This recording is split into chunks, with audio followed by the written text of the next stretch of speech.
welcome into the final yard of the Miami Dolphins 2000 it might as well be 2003, 2023, 2024 season. I'm Ethan Skolnick. Follow me at Ethan J. Skolnick on 5 Reasons Sports. I got Louis Sung. You can follow him at Louis D. Sung. I do not know where everybody else is, but I don't mind them for hiding tonight. We'll get some comments up as you go. We're just going to do a short show, but we're going to make it your show. This comes in from Frosted Cupcake. It's going to be a long off-season. Hide your kids, hide your wife, hide your pets, hide everybody. The Miami Dolphins lose 26-7 to the Kansas City Chiefs. It just finished up. I'll give you some numbers here, although this doesn't really even tell the story. The game wasn't this close, honestly. It really wasn't. They were never in this thing. They got one play, which was an underthrown ball that Tyreek Hill made a play on. It's pretty much the only play of note in this entire game by anybody, I think, on either side of the ball. That was positive. Tua finishes 20 of 39, 199 yards, a touchdown and interception. Tyreek, 5 catches for 62, and the touchdown. Cedric Wilson, 3 catches. River Craycraft and Jalen Waddle, 2 catches apiece. Devon Achane and Durham Smythe, 3 catches apiece. Again, none of them mattered. They didn't convert their first 8 third downs before they finally got one. They got a few late, but again, didn't matter. Running game, and to me, this is the big story here that he just wouldn't stick with it. We talked about it before the game. I said, 27 carries over or under? They ended up with 18 carries, of which 3 were Tua and 1 was Waddle. So that means 14 carries from their 2 primary backs. Mostert, 8 carries for 33 yards. Devon Achane, 6 carries for 9 yards. He was not a factor. The special teams was bad, particularly the punting was bad. I think that's not surprising in the conditions. And on defense, Duke Riley led with 10 tackles. I didn't think he played well. Deshaun Elliott was fine, had 9 tackles. Brandon Jones. Eli Apple was a disaster again, even though he had the 1 tackle for a loss. Cam Smith can't get on the field. But we know that everybody's just going to talk about Tua and McDaniel, and we get that. And so we'll go there to start. And Louis, I'm going to tee you up for both of them. But I just want to say one thing before we begin. There's going to be a lot of talk about the Dolphins' luck, okay, and that, all the injuries and all the rest of this. The Dolphins made their own bad luck this season. They made their own bad luck because I keep coming back to this. If you just close out that game against Tennessee when you got arrogant, you would be playing at home. And this team looks different at home. I'm not saying they were going to win a Super Bowl with the way that they were playing, but at least they would have had a chance to win a playoff game. They gave themselves no chance to win a playoff game by losing that one. And also by losing that, they had to play guys deeper into the season than they would have, and then they got more injuries in the Buffalo game, which compromised them further in this one. And so it was just a bleep show. I mean, there's no other way to put it. And I don't know how anybody comes out of this season now feeling good, considering what the expectation level was, and the fact that they had Tua on a rookie contract, which they don't now, or they're not going to now going forward. And now you've got to figure out what you're going to do with Wilkins. Keeping this team together is going to be challenging, and I don't even know that there's certain parts of it that you want to keep together. So, Louis, I'll go to you first. Overall thoughts on the season, and then we'll get to the 2 topics everybody wants to get into. Well, I mean, unfortunately, Ethan, I really don't think there's a way we can have this discussion without getting into those 2 topics. And all I'll say right now, and quite frankly, I feel like this should be the end of the discussion right here. I see a lot of your Heat folks popping in here. Heat under promise and over deliver. Fins over promise and under deliver. Yeah, I've been saying for weeks now. I've been saying this, and I remember the episode a couple weeks ago, episode of Pulse of Fins Nation. I argue with Ron over this. Miami's not a physical football team.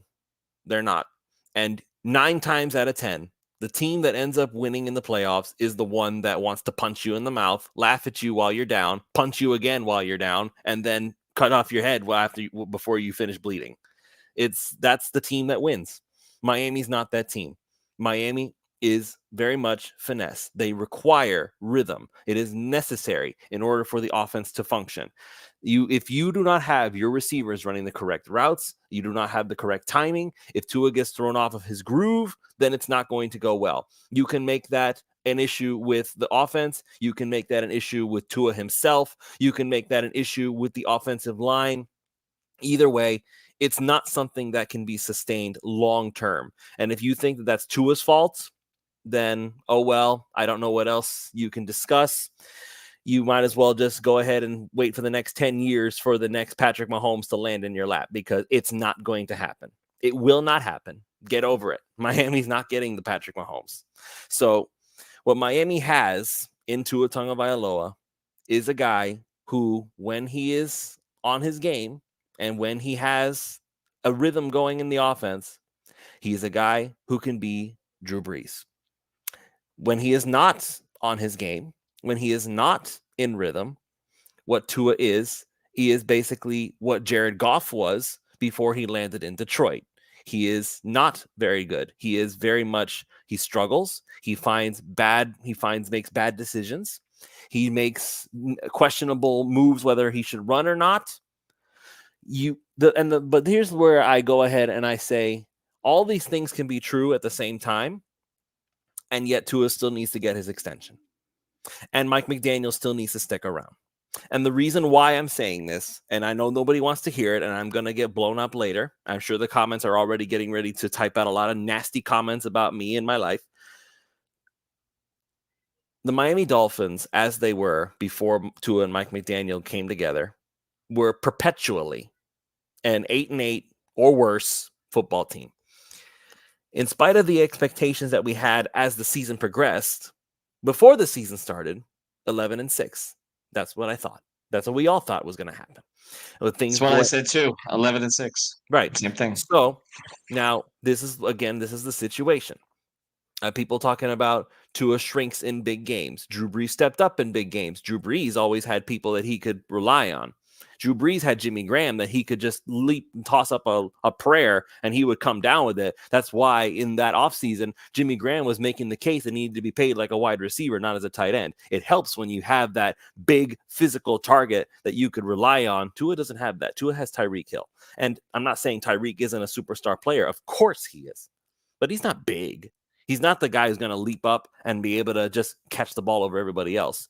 I feel like you need to have at least one guy that you can count on to do that. Maybe that's the tight end that we gave up when we gave up Mike Gesicki. Maybe what Mike McDaniel should have done was tried to find something for Mike Gesicki to do. I didn't really see a big need for him at the time because Mike Gesicki runs like a baby giraffe, and it's not like he did a whole lot for New England as it is. So that's a moot point. Here's where I can go ahead and I'll just use this as my point. Tua's not going to get a top 5 quarterback extension. Okay. He's not. Let's stop acting like Tua is going to suddenly get the contract that is going to make him the highest paid QB in the NFL. It's not going to happen. At least not this time. It's not. So everybody acting like, oh, paying Tua is the worst thing that Miami could ever do. No. Right, because we paid Ryan Tannehill, and I hear, here it comes. Excuses. No way. Don't pay Tua. Dak Prescott is in year 8 of his career now, and only now he's playing at MVP level. Jared Goff. I'm checking that on through. Go ahead. Dak Prescott is only. I think he's only a few months younger than I am, and I'm 30. Okay, I'll go ahead. So Dak Prescott is still improving. 8 years into his career. You have Jared Goff. 8 years. Jared Goff. How long has Jared Goff been in the league now?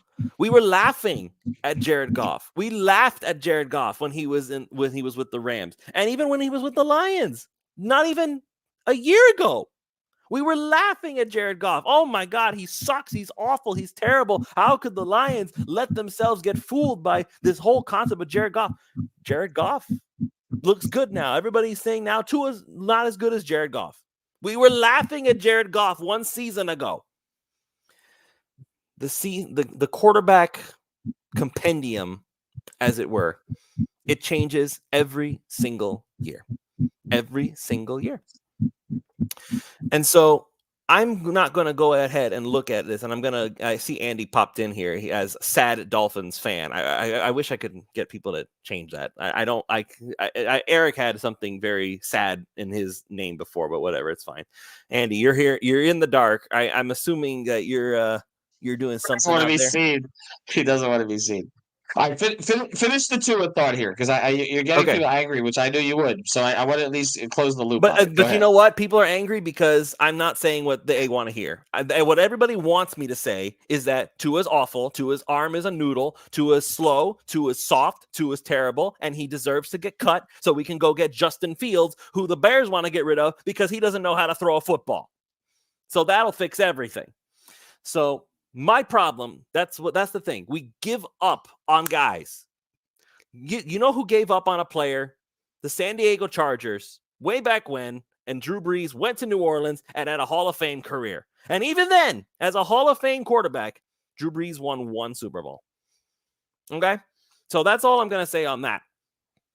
And everybody's saying, finally making sense after I start talking crap. You guys know I'm being facetious, but it's whatever. People talking about Goff doesn't have a noodle arm. Goff was awful last season. We laughed at Jared Goff.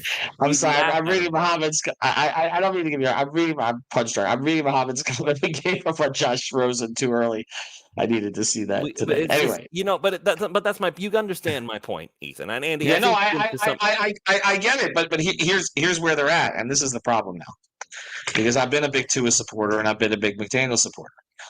But what you said at the beginning of this, I think, is the key problem for them going into the offseason. Things need to be perfect.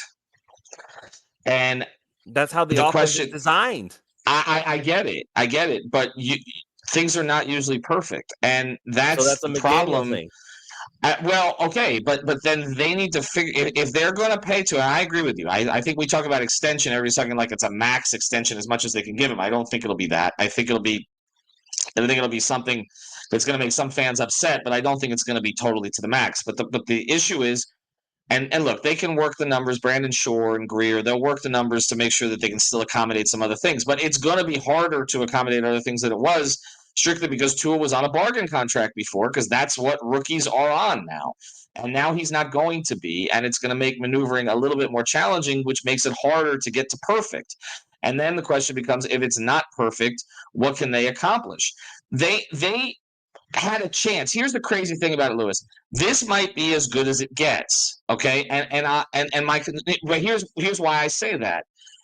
It may be as good as it gets because they had a chance to create perfect conditions for Tua that he needs this season, and they effed it up. They had a salary sheet that was workable to bring in a ton of extra talent, including Jalen Ramsey, and they had a chance to have home field advantage for the entire playoffs. Like forget having to go to Kansas City to play in minus 35 degree, Olaf type weather.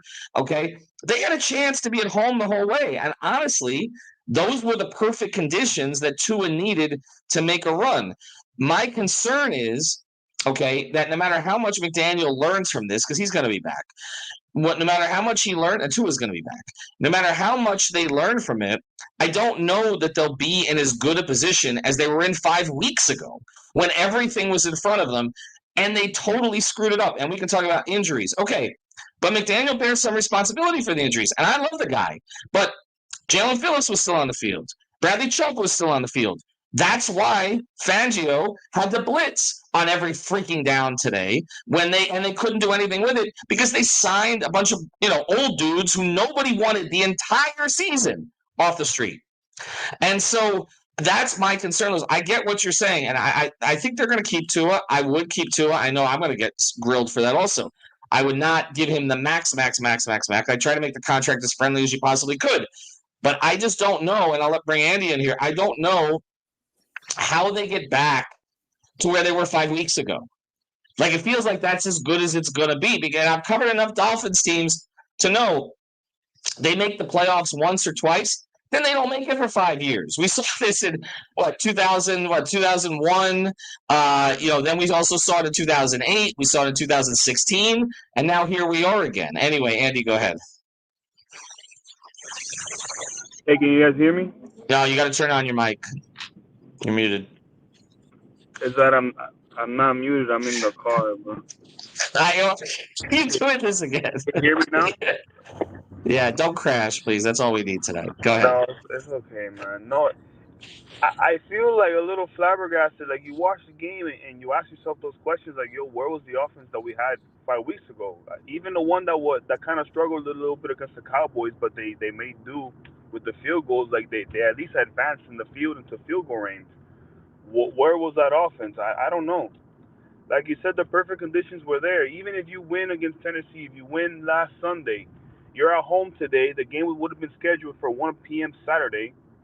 It was super humid. It was super sunny. It was like 80 degrees today. You would have melted whatever team was here. You would have done better.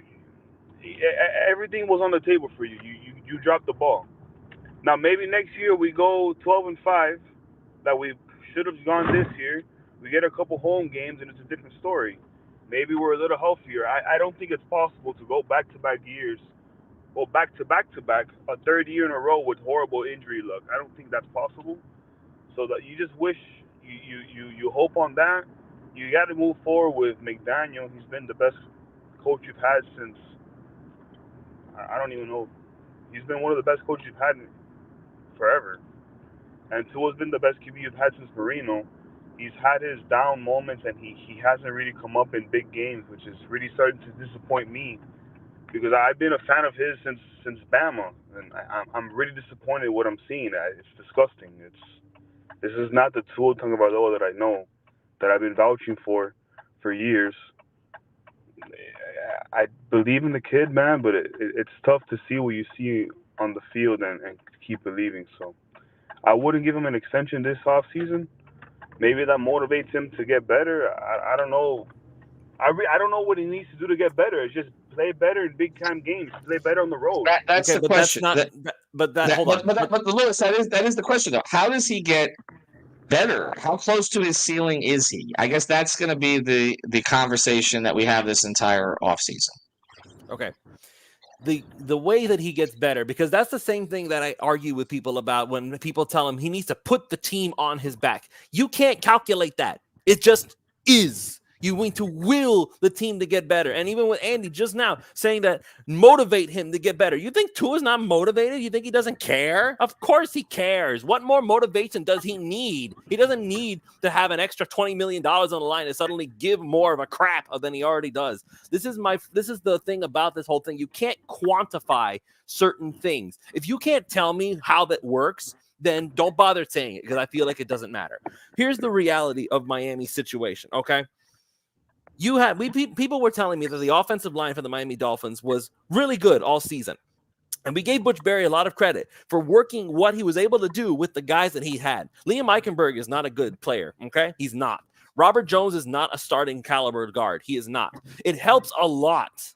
It helps a lot when Tua is the fastest throwing quarterback in the NFL. That is quantifiable. That is the truth. That is statistical fact. You can't argue with that. And now you can argue the reasons why that had to be the case. You can say that, well, that's the only way Tua can be successful if it's his first read. But arguably, I would also say that part of the reason the offensive line looks so much better is because that first read and the ball is gone. It's very difficult to sack somebody when the ball is out in less than 3 seconds. Okay? That's number one. Number two, and this is all part of it, right? What does Tua need to do to get better? And I really feel like this is something that he needs to work on. I keep saying it. For all those people who talk about how put the team on their back, 3 players in the entire league are the only ones that can do that, okay? It's 3 guys, and I think you already know. Andy's heard me say it, I'm sure. Ethan, you probably heard me say it too. Who are the 3 guys that can put the team on their back beyond any shadow of a doubt? The only 3 quarterbacks. Name them. Lamar, Allen, and Mahomes. I know where you're going with it, and I get it. But other teams have won with quarterbacks like Tua, which I think is your point. Well, part of your point, and I get it. But what do they do? What do they do? Well, they get out of the pocket and they move. But again, that's the and look, he tried tonight. He had a 9-yard carry or whatever. But whatever.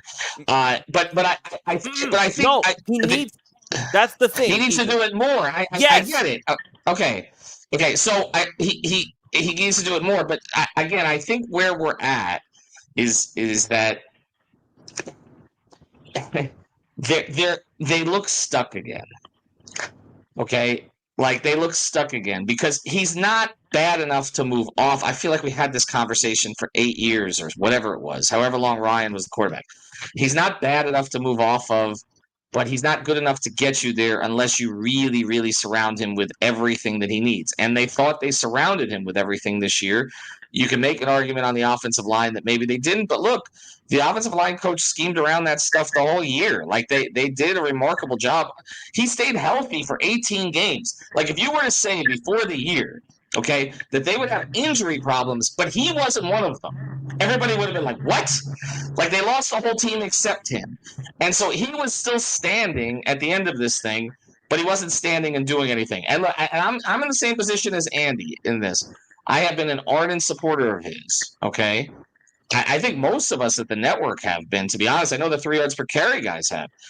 But when you start to see the same thing in big game after big game after big game, your eyes don't lie. And I think where Dolphin fans are is they're going to go to the start of next season, and if they're trying to sell you on improvements that Tua and McDaniel have made in the offseason to get this thing going, I think a lot of Dolphin fans are going to roll their eyes at it because now they're waiting. Okay, let's get back to 8-3 or 9-3 like we were the last couple of years and see how we screw up again. Like that's what this feels like, and that's frustrating. So I'm with you on your basic premise, Lewis. They need to get more physical in a bunch of different spots. And look, Christian Wilkins did not have a good game today at all. But they got to make a decision on him first. I mean, they have to because you can't lose one of your best trench players and then say you're going to get more physical. So they have to decide what they're going to do with him. But I also think they need a physical receiver in their group. I think we saw that Tyreek and Waddle could be taken out of things at times, especially Waddle. I think when you're talking about timing stuff, I think they need to upgrade. I think they need to upgrade at tight end. I'm with you about that. But also, the coach needs to change his philosophy about some of this stuff. Raheem Mostert didn't have a carry in the last 28 minutes of the game. He led the damn league in touchdowns. What are you doing? Like, what do you do? Like, that has to – he has to change his mindset. We said he can't get cute. He got cute. Again, he got cute game after game, and particularly got cute the early – and ICK hit on this on Twitter – the 3rd and 1, the 3rd and 2 stuff. I understand Tua threw a ground ball that was awful. Okay, so some of this was execution and his fault. But why are you even throwing there? Like, why in those conditions? Why are you throwing there? Okay. So to me, it's a whole bunch of things. But I am concerned that what we saw this year, about 5-6 weeks ago, is the best it's going to get because they had the conditions in their favor. Lewis. They had the conditions in their favor. They had our field staring right at them. I'm not arguing against Ethan. I'm not arguing against it. I'm not arguing against that. But the problem is that we are looking at this and saying it's hopeless, we're stuck, and we are going to see the worst of the Miami Dolphins for the next 5 years again. This is I can't get on board with that because everything that we've seen for the first 2 years of Mike McDaniel is better than anything that we've seen for the past 20, 30 years. As long as I've been alive, I have not seen Miami play as well as they have these past 2 seasons with McDaniel and Tua. Okay. And so I do agree with many things, and I am not holding Tua blameless in this whole thing. I know Tua didn't play well. I wish that Tua would make better decisions. I wish that Tua would decide, you know what, maybe I should use my legs because nobody ever expects me to use them. And when I do use them, it completely throws everybody for a loop. Run out of bounds after that. It doesn't matter. Slide. Do whatever you got to do. This whole playing scared and acting like if you get hit once, you're going to be screwed. That needs to stop. Next offseason, if I'm sure he's not, but if Tua's trainer is listening to this show, if Nick is listening to this show, focus on getting Tua more comfortable with running a lot. Do what all the other quarterbacks that can carry their team run consistently, fairly consistently. Not as much as Lamar and Josh Allen. I'm going to go to Andy, but I want to ask you one more thing on that, though. The whole offseason, I agree. The quarterback needs to be able to improvise. We're not arguing about that. But the entire offseason was about he can't get hurt, right? He can't get hurt. Needs to learn how to fall, needs to learn how to slide, all this stuff. And it worked. He got through an entire season without getting hurt. Now we're saying you need to run more. which increases his chances of getting hurt, does it not? No. Yes, technically yes, but the problem is that before it was all about protecting yourself while you're standing in the pocket. Okay. He wasn't working on sliding with his jiu-jitsu trainer. Okay, sliding is just the natural thing that quarterbacks are supposed to do, to avoid getting a hit as you are actually anticipating taking a hit instead of, oh, somebody actually managed to hit me while I wasn't looking. That's a very different thing. But think of it this way. If Tua ends up working on his running ability and that gets added to the offense, then you can go ahead and say that now Tua can do that, add one added thing that the offense did not have before. For the McDaniel point of it, because I'm getting tired of talking about Tua and everybody's just hopeless and thinking that we need to go and grab the next free agent quarterback or draft somebody in the draft and pray that somebody is going to Taylor Williams wants to be a Dolphin, so you give up your next 6 drafts for that? I don't know. All the Dolphins fans out there who are looking at the next college quarterback to be the savior of their franchise, y'all thought Tua was the savior of your franchise. Look, now you hate him. You hate him because he didn't win a Super Bowl in his next 4 years. I know they don't hate him, but yeah, they do hate him. Look, they're frustrated. They're frustrated. Everybody hates him. Well, the people around here are gonna hate him. And look, they have a reason to be upset tonight. He was awful. Absolutely. He was awful. I can't defend it, but I'm still, like I said, I respect the season that he had. I respect the fact that he stayed healthy. I respect the improvements that he made. I like him as a leader. I like a lot of things about him. I'm just saying he does need things to be. He does need things to be perfect. We have a surprise guest. Who do we have? We do. Oh my God, we got the Eagles are still in the playoffs. But come on, you're gone. Hold on. Listen,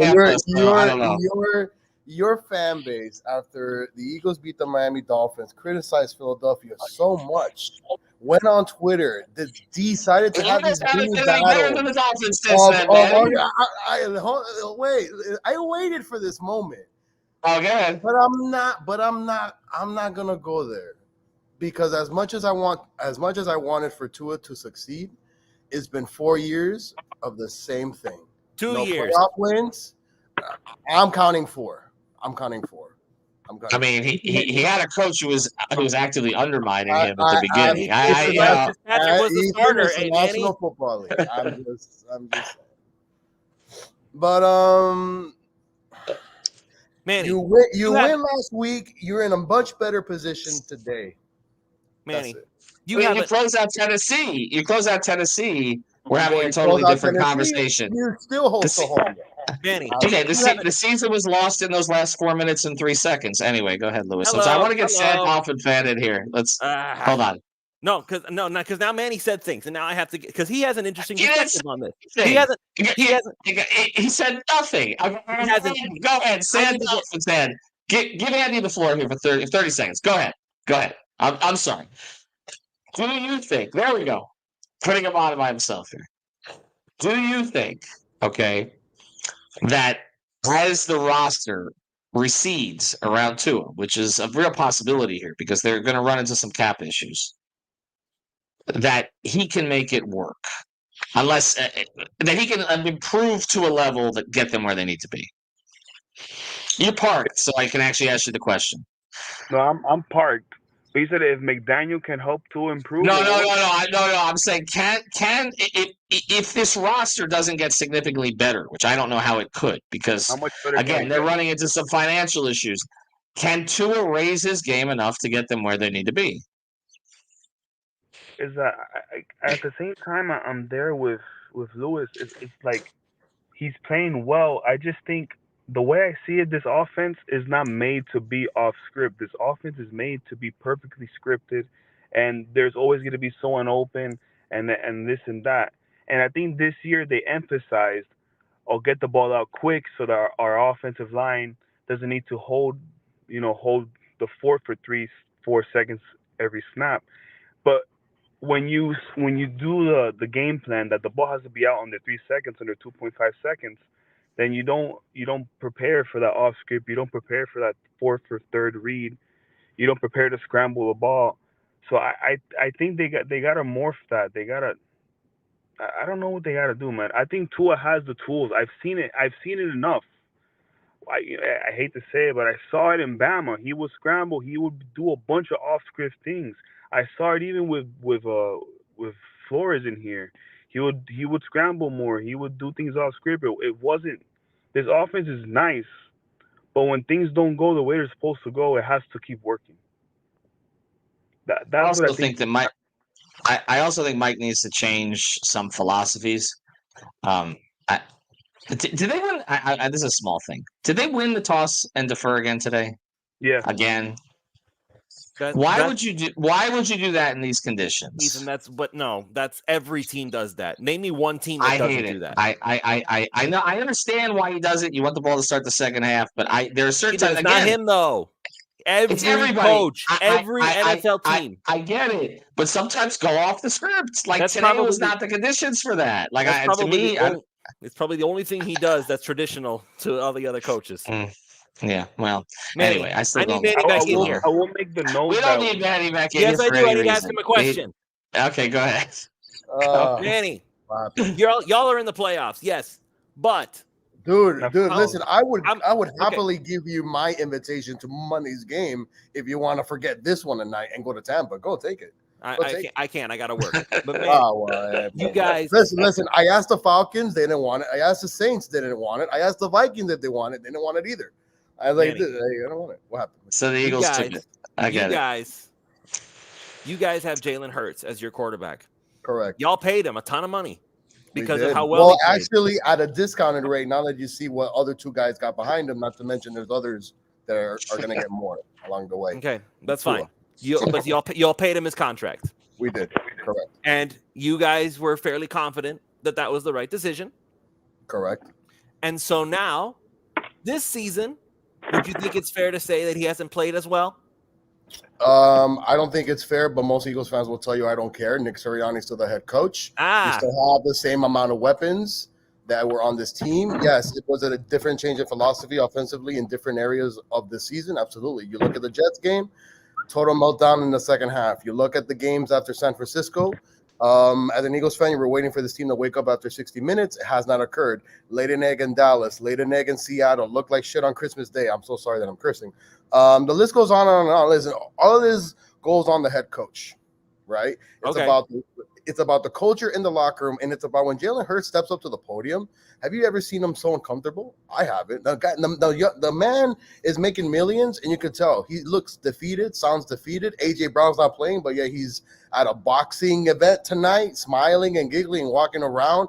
I don't know what's going on with this team. Like it just feels like the locker room itself is being ran by maybe Jalen Carter and company, and that's about it.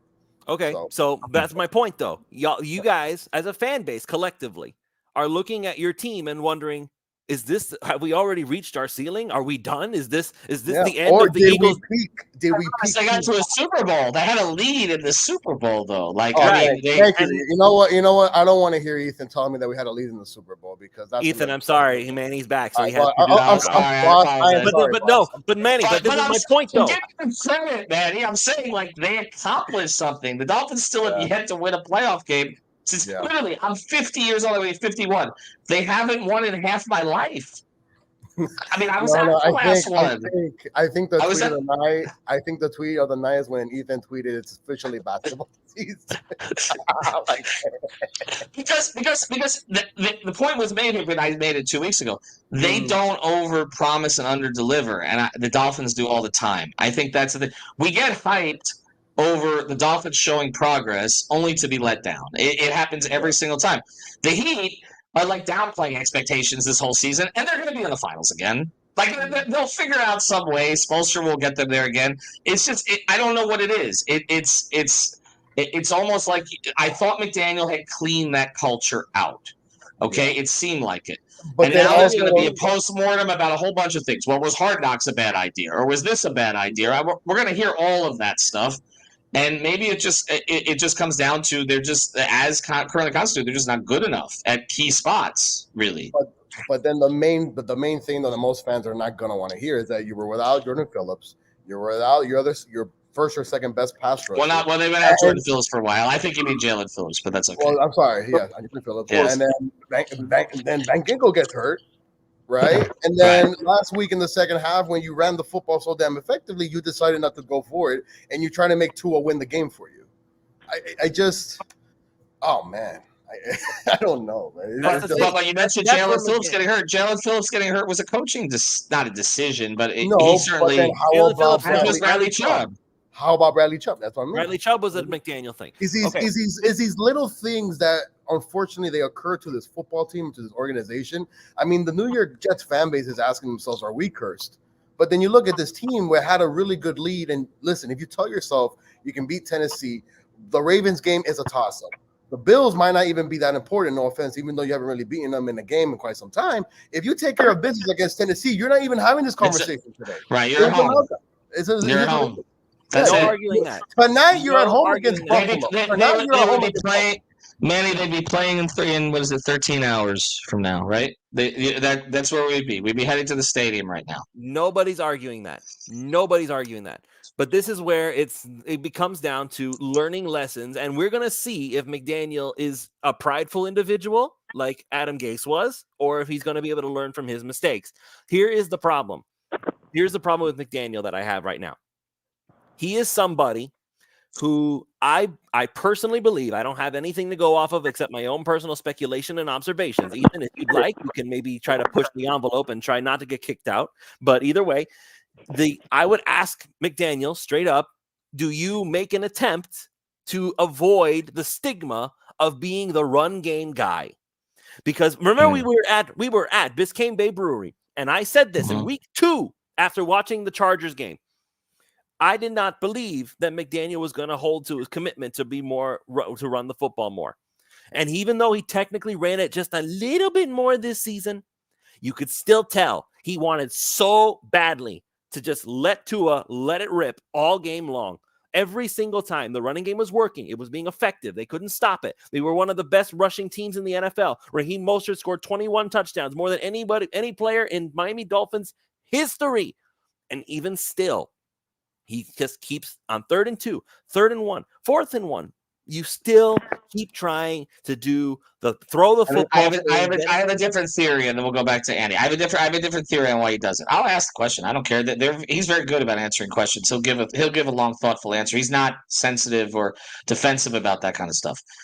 But my theory is this: I don't think it's that he wants to avoid the stigma of being the run game coordinator. I think that they've gotten so caught up in him saving Tua. Like, that has been the storyline the whole year, right? Okay? So, that's a great comment.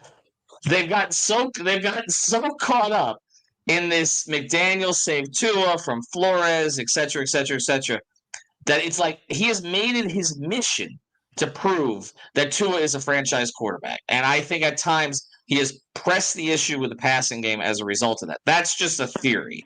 I don't think it's as much that he doesn't want to run the ball. I mean, whatever their limitations were supposed to be as a run game this year, if we can say offensive line, they ran the ball effectively, as you said. Okay, they ran it effectively when they ran it.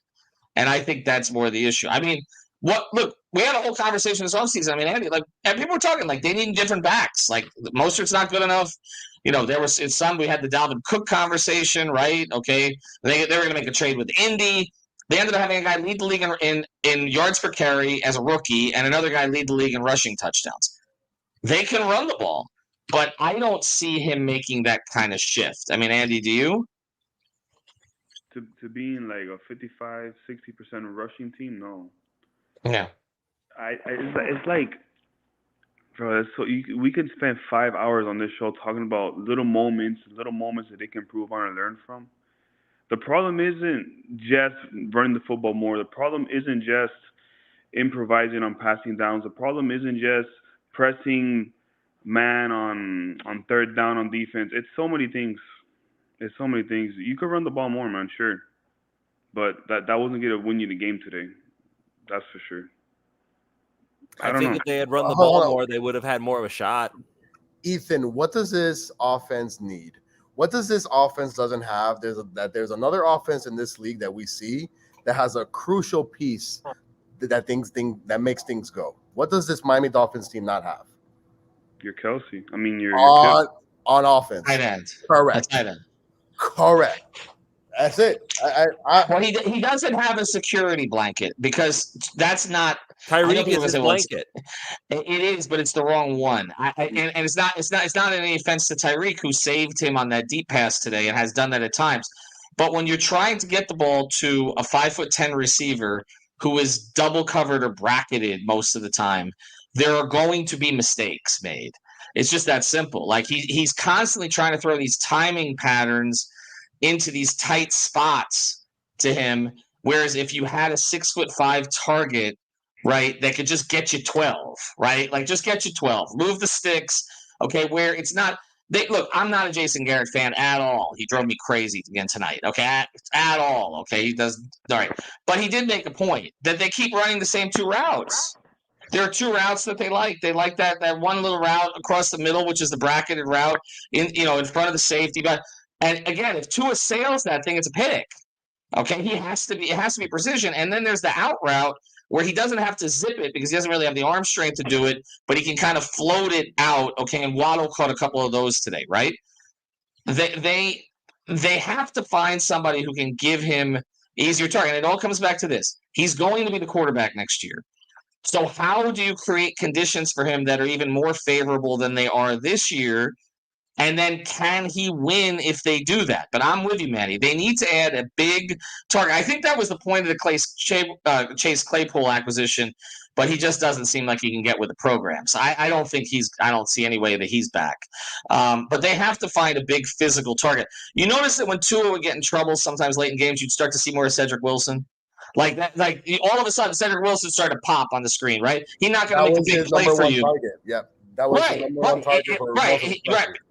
Exactly. Like just because it's like he could figure like he could make a, at least he'd catch the ball, okay, in his area. But otherwise, they're not. They didn't have that player for him. And again, they became a strictly speed team, small team. Lewis has made that point all year long, and this one comes in, he doesn't have the arm to throw. Other teams have schemed around players' arm. I understand it, but I'm agreeing with those who are saying that things need to be pretty much perfect. They need to be pretty much perfect. I don't think there needs to be much improvement as far as the talent around him.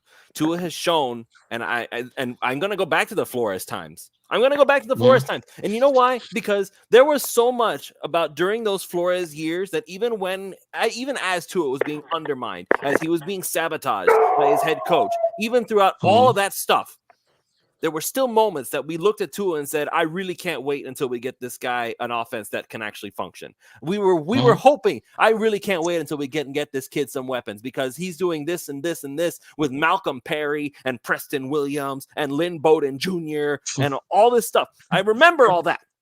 I'm not so young. I wasn't born yesterday. Hey, Preston was like, what was he? The unicorn? What do we call him? What was his? Yes, Preston Williams was the unicorn. The unicorn. The unicorn. Yes.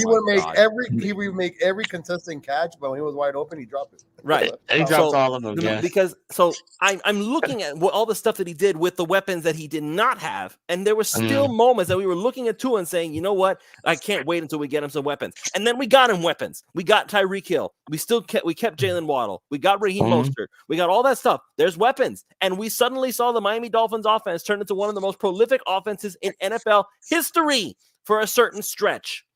And then eventually, as the injuries wore on, and again, I'm not going to use that as the excuse, but as things passed, as time went on, defenses started to adjust to what the Dolphins were doing. They're going to get off to another hot start next season, and then Mike McDaniel is going to have to learn that he needs to start running the football more, start playing smash mouth football, run the ball, go between the tackles, get in there, start acting like you're a real football team, and then you're going to be able to get more success. This is something we've been screaming about all this time. Raheem Mostert beat a franchise record because they ran the ball a little bit more.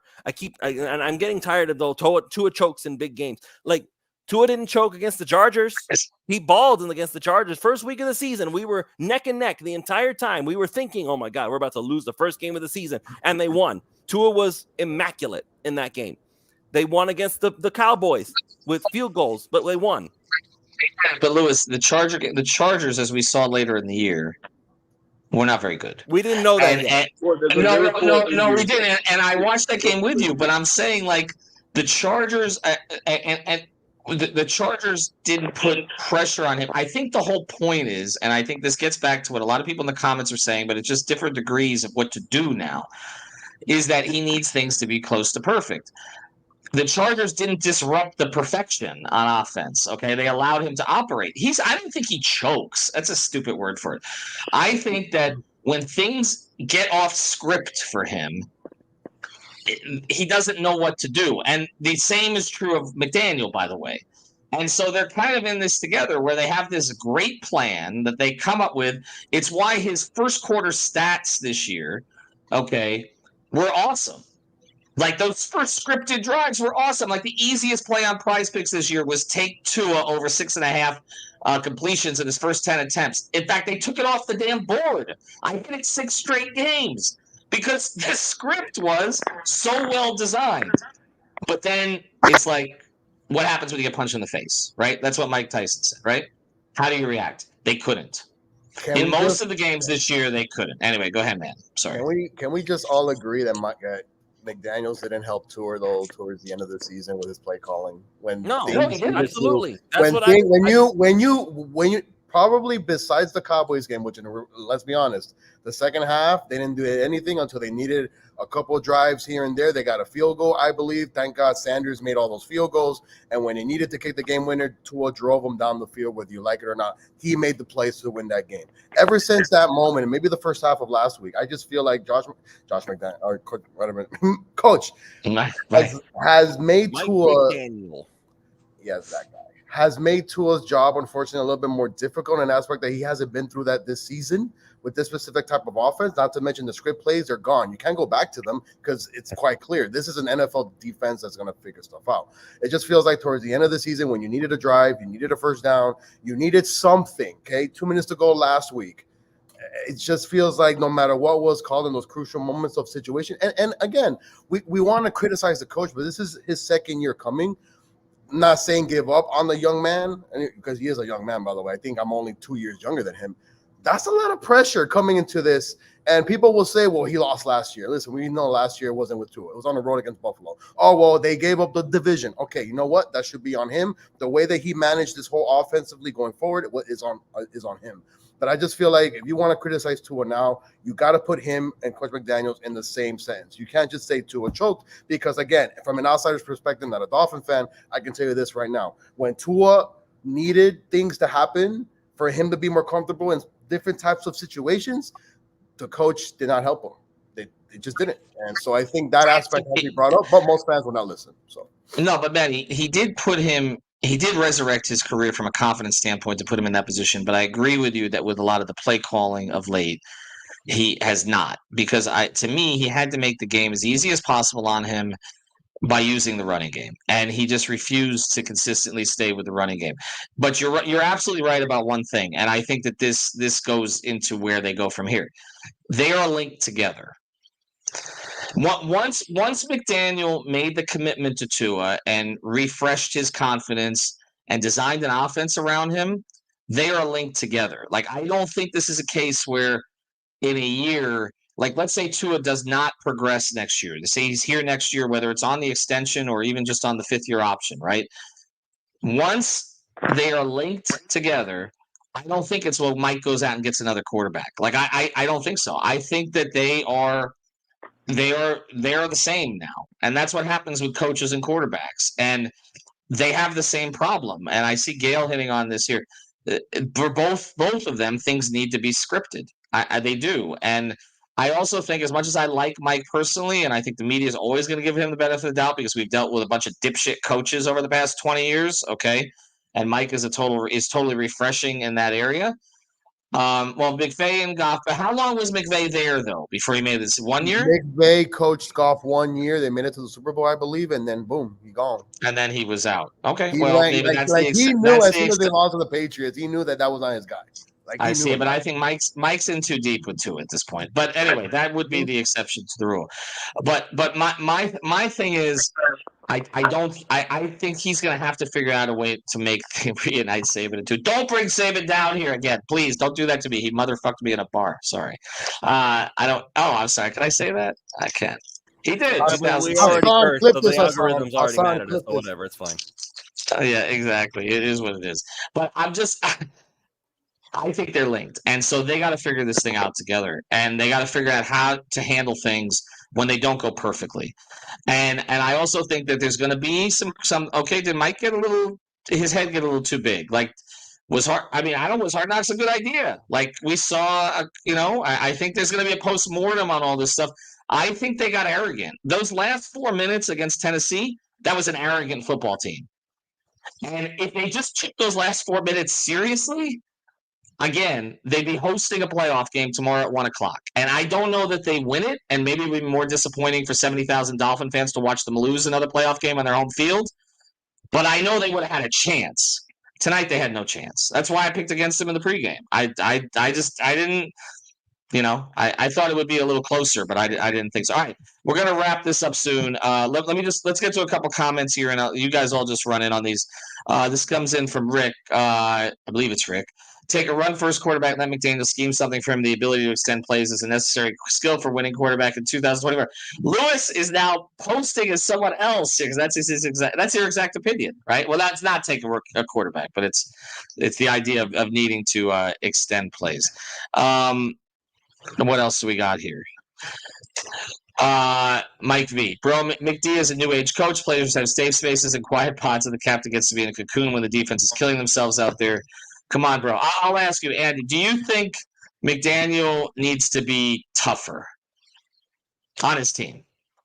I don't know about being tougher on his team. Like everybody, all the players like him. He's a player's coach. I think they have the perfect good cop, bad cop with him and Fangio. Because Fangio, the first 5 games of the season, no defensive player liked him. Everybody was complaining about the defensive scheme being too difficult, complaining about different things. It's not about treating the players differently. Like you're talking about that game when we were arrogant. Like, even the players admitted. Bradley Chubb said on the post game, "Yo, I think we took our foot off the gas those last 4 minutes of the game." Like, how the fuck do you? Sorry, how do you do that? No, at this point, go for it. How do you do that? Like, you're in your house. Like, what are you sleepwalking the last 4 minutes? They were sleepwalking on defense in those last 4 minutes. Like, I don't know. We saw it on Hard Knocks. It's a nice atmosphere. It's like being in an office and the boss is a dick or the boss is nice to you. It's not gonna change the way you work. Really, you want to be in a good atmosphere. You don't gotta be a jerk. I don't think he needs to change that. No. It feels to me like a Silicon Valley atmosphere. Like it's like working. My friend is an executive at Google in Manhattan, so I've been through those offices, and they have like massage rooms. Like when I went in and had like breakfast with him, it's like you got like 6 different options at a food court, and they bring it out to you.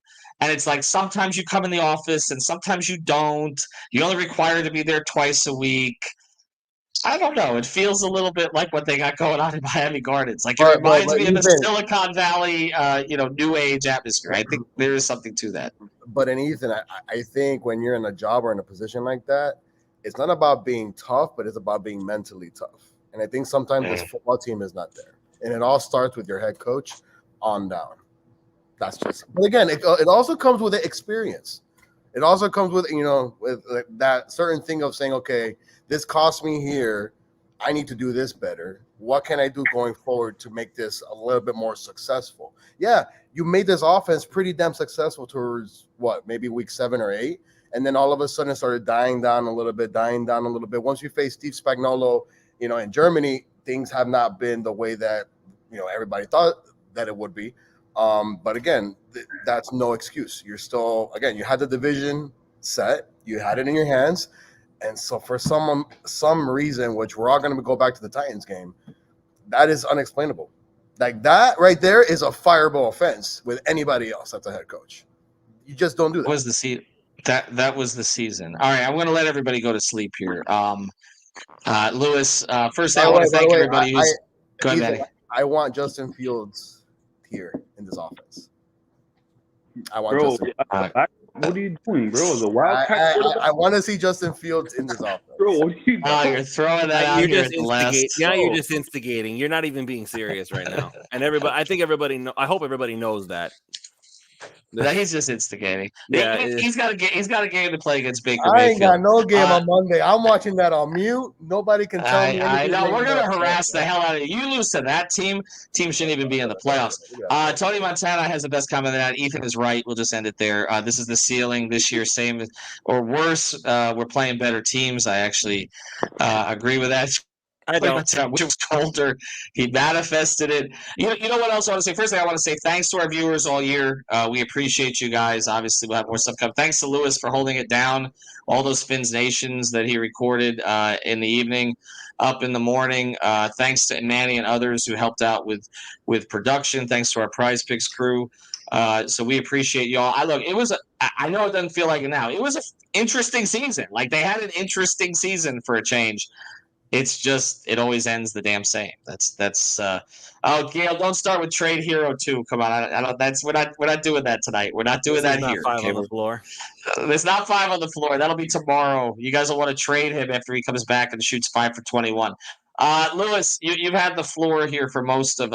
Take 60 seconds. Wrap it up.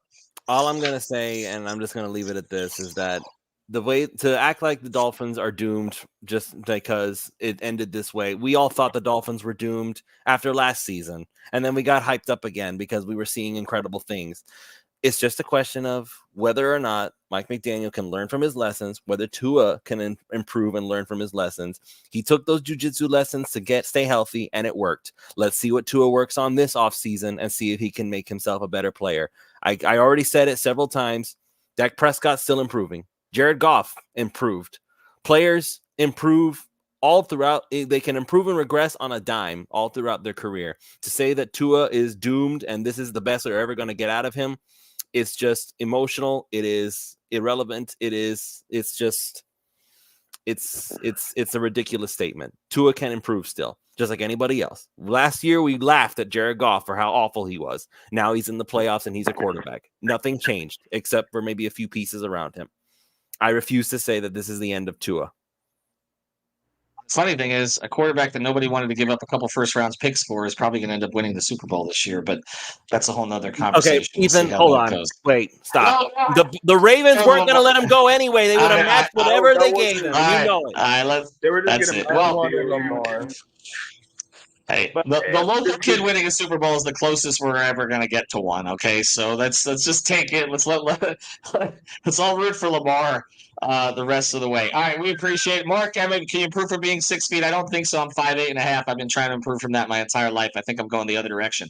All right, thanks to Andy, thanks to Manny, thanks to Lewis, thanks to Muhammad, Mark, Gail, Tony Montana, everybody who's in the comments. We appreciate you venting here with us. Get some sleep, okay? And yes, 3 yards per carry, 5 on the floor, all Dolphins, Fins Nation. We still got you covered here. Have a good night, everybody.